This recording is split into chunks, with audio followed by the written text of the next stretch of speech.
집밥 한 끼 어떠세요? 한 송이. 귀농하여 텃밭을 꾸렸어요. 강원도 화촌으로 처음 귀촌하여 왔을 때 남편이 다니는 회사에서 텃밭 분양을 했습니다. 한번 해보면 재미있지 않을까 하는 호기심에 텃밭을 시작했습니다. 힘들긴 했지만 내가 기른 채소를 먹는다는 즐거움이 있었습니다. 텃밭을 시작하고 나서야 벌레 먹지 않은 작물을 번듯하게 길러내는 것은 매우 힘든 일이라는 것을 알았고, 시중에서 우리가 사 먹는 작물은 농약을 매우 많이 사용한다는 것도 알게 되었습니다. 기회가 된다면 건강한 작물을 계속 직접 길러 먹으면 좋겠다는 생각을 자연스레 하게 되었고요. 몇 번의 이사가 있었고 지금 살고 있는 집에 정착하게 됐습니다. 그래도 마당 있는 집인데 텃밭 하나는 있어야 하지 않나? 아이들도 키워야 하는데 조금이라도 유기농 채소를 길러 먹으면 좋지 않을까 하는 마음이 들더군요. 그렇게 작게나마 텃밭을 꾸리고 조금씩 작물을 키우기 시작했습니다. 아이들이 딸기를 따먹으며 좋아하는 모습을 보면 좀 더 계획적으로 여러 작물을 잘 꾸리고 싶은 마음이 많아집니다. 텃밭이 주는 선물들. 여름은 아주 풍성한 계절입니다. 텃밭에서 나오는 채소와 동네 어르신들이 주시는 채소로 여러 가지를 만들어 먹을 수 있거든요. 텃밭의 산물이 얼마나 풍성한지 어느 여름에는 텃밭에서 나오는 식재료만으로 밥을 해먹느라 돈을 사용할 일이 없었어요. 덕분에 2주 동안이나 지갑 잃어버린 줄을 몰랐던 경험도 있네요. 여름에는 겨울 양식을 저장하기 위해 매년 꼭 하는 작업이 있는데 바로 토마토 퓨레 만들기입니다. 토마토로 퓨레를 만들어 병에 밀봉해서 담아두면 1년 내내 먹을 수 있습니다. 이 퓨레로 토마토 스파게티를 자주 해먹습니다. 토마토로만 만들었기 때문에 시중에서 파는 소스와 같은 자극적인 맛은 없지만 깔끔한 맛에 가족 구성원들이 아주 잘 먹습니다. 재료도 많이 필요 없습니다. 그냥 집에 있는 재료 간단하게 넣으면 되거든요. 요즘에는 리코타 치즈 만들기에 재미가 들렸습니다. 텃밭에서 직접 키운 양상추와 버터헤드 위에 리코타 치즈를 올리고 직접 만든 발사믹 글레이즈를 곁들이면 아주 훌륭한 브런치 메뉴가 됩니다. 최근 방문한 카페에서 리코타 치즈와 당근 라페를 넣은 샌드위치를 먹었는데 너무 맛있었어요. 집에 와 당장 당근 라페를 만들어 보았는데 진짜 너무 맛있더라고요. 종종 만들어서 남편 새참으로도 보내고 저도 나름의 마운틴뷰인 거실에 앉아 커피와 먹으면 인스타 카페 부럽지 않답니다. 텃밭에서 나오는 채소 중에는 상추가 기르기도 쉽고 여러 가지 방법으로 먹을 수 있어서 가장 많이 소비하고 있어요. 간단하게 겉절이해서 밑반찬으로도 먹고 샐러드나 샌드위치도 자주 해먹습니다. 큰아이가 고기에 상추쌈 싸서 쌈장 찍어 먹는 걸 좋아해서 채소도 먹일 겸 고기와 자주 먹게 되네요. 밥 차려 먹기 귀찮을 때는 상추에 계란 후라이와 고추장만 넣고 비벼 먹으면 한 끼가 후딱 해결되는 만능 작물입니다. 가지 또한 빠질 수 없는 효자 작물입니다. 상추는 거의 생으로 먹지만 가지는 요리를 해서 먹어요. 그냥 올리브유에 소금과 후추만 뿌려 구워서 먹어도 맛있고 쪄서 양념장을 바르거나 간장에 볶기만 해도 맛있는 밑반찬이 됩니다. 전분을 묻혀서 튀기듯 구워 양파나 당근과 같은 채소와 함께 소스를 부어 먹으면 아주 고급스러운 메인 요리로 손색이 없습니다. 허브를 좋아해서 여러 종류를 키우고 있는데요. 바질이 토마토와 잘 어울려서 자주 요리에 사용하곤 합니다. 토마토 마리네이드를 만들 때 생바질을 넣으면 향이 너무 좋아요. 청을 만들면 작년에 유행했던 토마토 바질에이드도 만들 수 있고 말려서 가루낸 뒤 토마토 스파게티에도 넣습니다. 돼지고기 구울 때 소금과 같이 뿌리면 허브솔트를 살 필요가 없어요. 페스토를 만들어서 파스타를 만들기도 하고 빵에 발라 먹으면 그렇게 향긋할 수가 없어요. 그동안 아이들이 어려서 집에서 돌보느라 홈베이킹을 많이 하지 못했는데 올해에는 바질토마토 머핀과 바질빵을 만들어 보려고 다짐하고 있습니다. 우리 집 식탁은 이런 모습이에요. 주로 아이들이 좋아하고 잘 먹는 반찬을 만들어 먹기 때문에 어린아이들이 있는 다른 가정과 비슷한 모습일 거라 생각합니다. 메추리알 전조림, 어묵볶음, 시금치나 콩나물 무침 등 아이들이 잘 먹는 밑반찬을 주로 준비하고 공채나물 같이 해본 적이 없거나 하기 번거로운 반찬은 가끔씩 사 먹기도 합니다. 남편이 좋아하는 소불고기, 첫째가 좋아하는 백숙과 미역국, 둘째가 잘 먹는 돼지불고기와 카레, 이런 음식들이 만만해서 자주 해먹는 메뉴이고 찜닭도 자주 해먹습니다. 질린다거나 간장이 아닌 고춧가루가 들어간 음식이 먹고 싶다 하면 감자탕이나 등갈비 김치찜 같은 어른들이 좋아하는 음식을 요리합니다.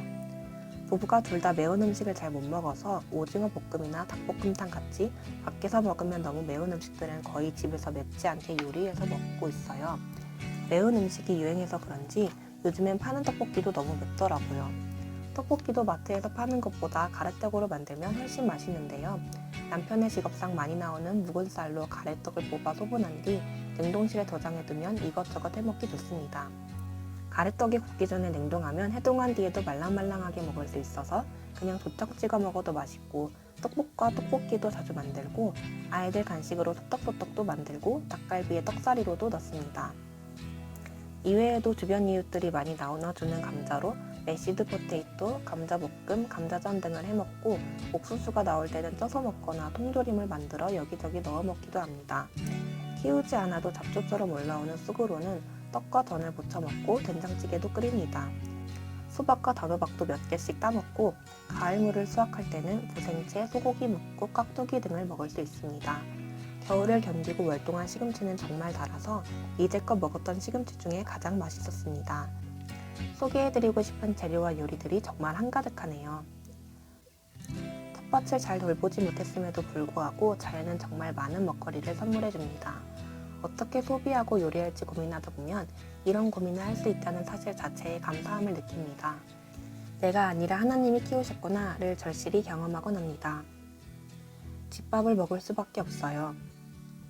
사실 읍내에서 조금 떨어진 곳으로 이사를 했더니 집까지 배달이 오지 않습니다. 마을에 배달되는 유일한 짜장면 가게가 있는데 주로 점심 장사를 하는 곳이기에 저녁 운영 시간은 랜덤이에요. 전화해서 통화가 되면 주문할 수 있고 전화를 받지 않으면 그냥 땡입니다. 그렇다고 집에 들어왔는데 다시 포장하러 나가기는 귀찮아서 걸음을 잘 안 하게 되네요. 먹고 싶은 음식이 있으면 미리 포장을 해오는 편이고, 집에 들어오고 나면 에이 그냥 집에 있는 거 먹자 하는 것이죠. 게다가 도시와는 다르게 시골에는 음식점 종류가 다양하지 않고 아이들과 함께 갈 만한 식당이 많지 않습니다. 이런저런 이유로 점점 외식을 안 하게 되고 매번 먹는 포장 메뉴도 점점 질리다 보니 자연스레 집밥을 먹게 되었어요. 이제는 몸이 집밥에 적응했는지 외식을 하면 자주 배가 아파요. 자극적이거나 기름기가 많거나 아니면 조금 좋지 않은 재료를 사용한 바깥 음식을 먹으면 배탈이 나더군요. 같이 드신 다른 분들은 괜찮은데 저만 배가 아픈 경우도 종종 있습니다. 도시에서 살 때는 배가 아팠던 적이 별로 없었는데 말이죠.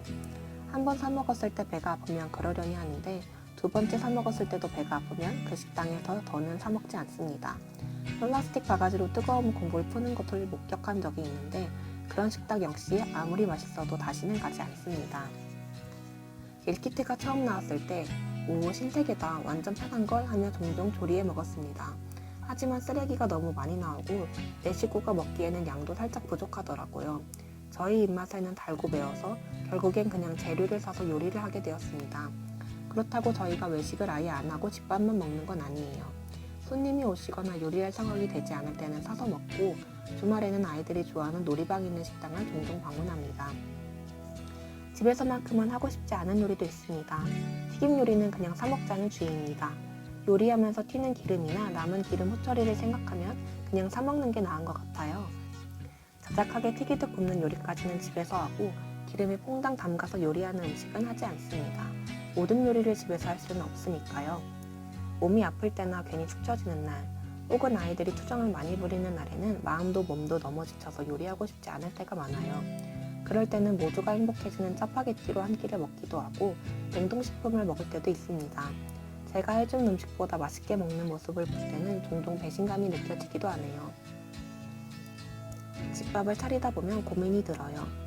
첫째와 둘째는 식성이 상당히 다릅니다. 백숙을 해주면 첫째는 밥을 평소보다 많이 먹는데 둘째는 잘 안 먹습니다. 간단하게 먹으려고 다른 반찬이 필요 없는 백숙을 한 건데 둘째가 안 먹으니 다른 반찬을 해야 하는 난감하고도 손이 많이 가는 상황이 발생하네요. 둘째는 달달한 간식을 좋아하는데 첫째는 초콜릿 같은 달달한 간식을 좋아하지 않습니다. 한 배에서 나왔는데 식성이 어찌 이리 다른지 신기할 뿐입니다. 그래도 엄마가 해준 밥보다는 짜파게티를, 엄마가 만들어준 간식보다는 젤리를 더 좋아한다는 공통점은 있네요. 언젠가는 엄마가 얼마나 정성 들여 집밥을 해준 건지 깨닫는 날이 오겠죠? 아이들이 커서 독립을 하게 되면 각자가 좋아하는 맛을 찾아가겠지만 저희 품에 있는 동안은 조금 싱겁고 달지 않고 밍밍하더라도 재료 본연의 맛을 느낄 수 있는 음식을 주고 싶습니다. 자극적이지 않아도 충분히 음식이 맛있을 수 있다는 것을, 자연 본연의 맛이 가장 맛있다는 것을 아이들이 느낄 수 있으면 좋겠습니다. 요즘에는 워낙 농업식 기술이 발달해서 틀에 상관없이 식재료를 구할 수 있지만 그래도 제철에 먹는 음식이 가장 맛있어서 웬만하면 제철 음식을 많이 하려고 합니다. 제철 식재료는 크게 요리를 하지 않아도 정말 맛있어요. 집밥을 먹다가 가끔 외식을 하면 엄청 맛있어요. 외식이나 배달 음식도 자주 먹으면 질리는데 집밥을 먹으면 외식을 더 맛있게 할 수 있답니다. 집밥은 스타벅스나 서브웨이처럼 내 맘대로 커스텀할 수 있습니다. 내가 싫어하는 재료를 뺄 수도 있고 좋아하는 재료는 듬뿍 넣을 수 있습니다. 외식은 언제나 한결같은 맛이지만 집밥은 같은 음식이더라도 간을 다르게 하고 재료를 조금 바꾸는 것만으로도 다양한 맛과 분위기를 즐길 수 있습니다. 요즘 유행하는 맛이 아닌 나에게 가장 잘 맞는 맛, 내 속이 가장 편한 집밥 한 끼 어떠세요?